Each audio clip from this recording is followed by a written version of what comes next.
سلام به کانال آشپزی با سمیه، خیلی خوش اومدید. کوکی کرینکل یا ترکدار یک کوکی فوق‌العاده خوشمزه است. بافت بیرونی این کوکی ترده و بافت داخلش هم کاملا نرم و لطیفه. این کوکی رو هم میتونید با فر و هم بدون فر درستش کنید. بریم که یادتون بدم.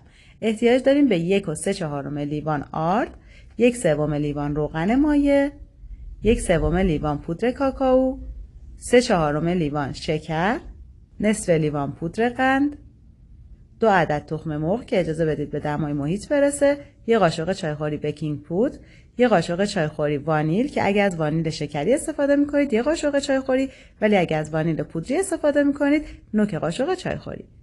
نوک قاشق چایخوری هم نمک احتیاج داریم. برای شروع آرد رو به همراه پودر کاکائو،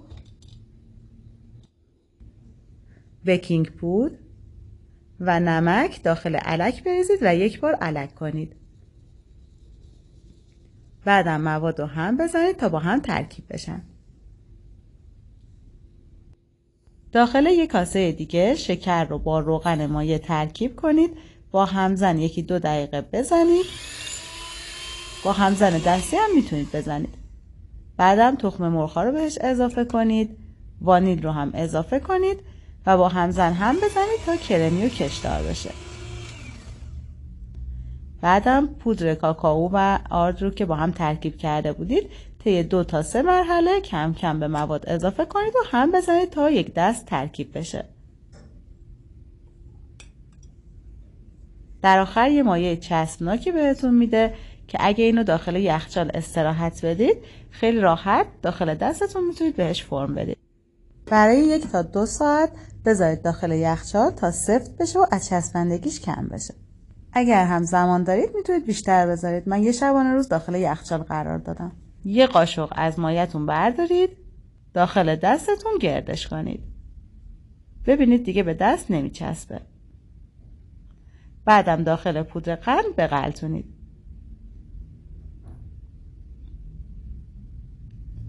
داخل سینی فر رو کاغذ روغنی یا نسوز پهن کنید و کوکی ها رو داخلش با کمی فاصله بچینید.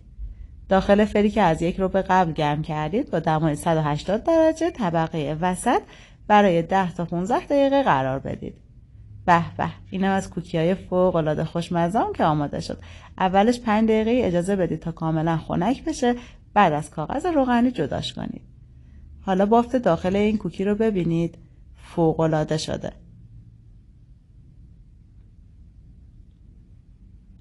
این کوکی های خوشمزه رو میتونید داخل تابه و روی گاز هم درست کنید. فقط کافیه داخل تابتون کاغذ روغنی پهن کنید یا کمی چرب کنید، بعد کوکی ها رو با کمی فاصله داخلش قرار بدید. در قابلمه دم کنی بذارید، درش رو ببندید، بذارید روی حرارت ملایم برای حدود نیم ساعت.